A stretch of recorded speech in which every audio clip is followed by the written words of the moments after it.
YouTube, Screen Quest is back. Nicodemus, what are we watching? We will be watching James Gunn's take on Superman, analyzing the first official trailer release. All right, let's cue it up. All right.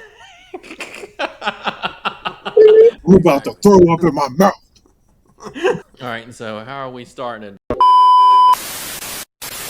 I'm not gonna lie. When I first heard that it was coming out, I was a hater. I really like Cavill and everything, and I'm like, Guardians of the Galaxy is great, but piss on you, James Gunn, for in the beginning. But the thing that I will give him credit for that he's doing right there is he's actually the first person in quite some time that's going back to having a lighter side of DC, because DC isn't all dark. Even though all the movies over the last 10 years, they've all been dark. That's not what it is. Superman is a good guy.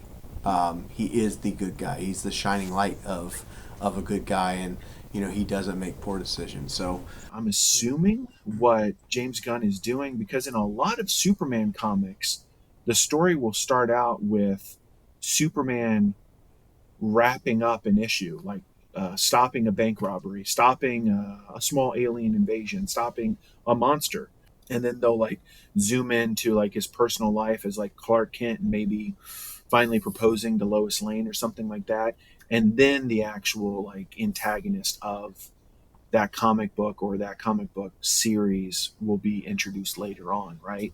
So I do hope that they keep that formula. Everyone loves Nathan Fillion, but his costume in that brief moment, look, I mean, Guy Gardner is supposed to have that bowl cut, but Well, no, I was gonna say he's not recognizable yeah. for me. So, what time period is the movie? Because he looks like he's stepped straight out of your old tube television in the '80s, and he's about to whip your ass with that bowl cut. See, I don't know, because clearly the uniform they give Superman in this one comes from the New 52 costume, which was the reboot of the DC universe for a number of years in the earlier 2000s. Gardner's more in the '60s, early '60s, if I remember right, as far as age. I think he was born in the '40s. So, but he also then gets time jumped around, so there could be some different things. And having Mr. Terrific in it, the scene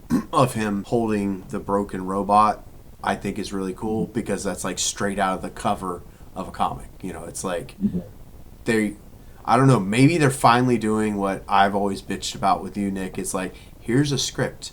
All you got to do is make it look pretty. Just 100%. regurgitate what's in the comics. Yeah, comics are, they not only have the storyline for you, but they've already storyboarded it out for you.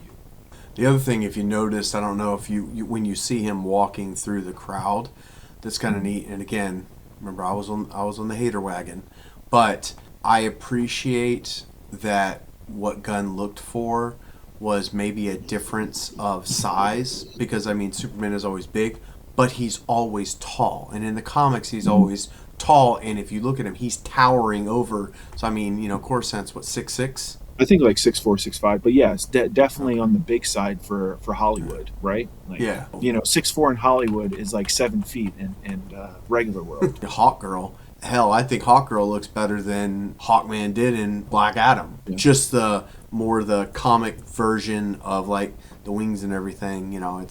It's always a good day when you watch a superhero movie and everyone's not all in leather, right?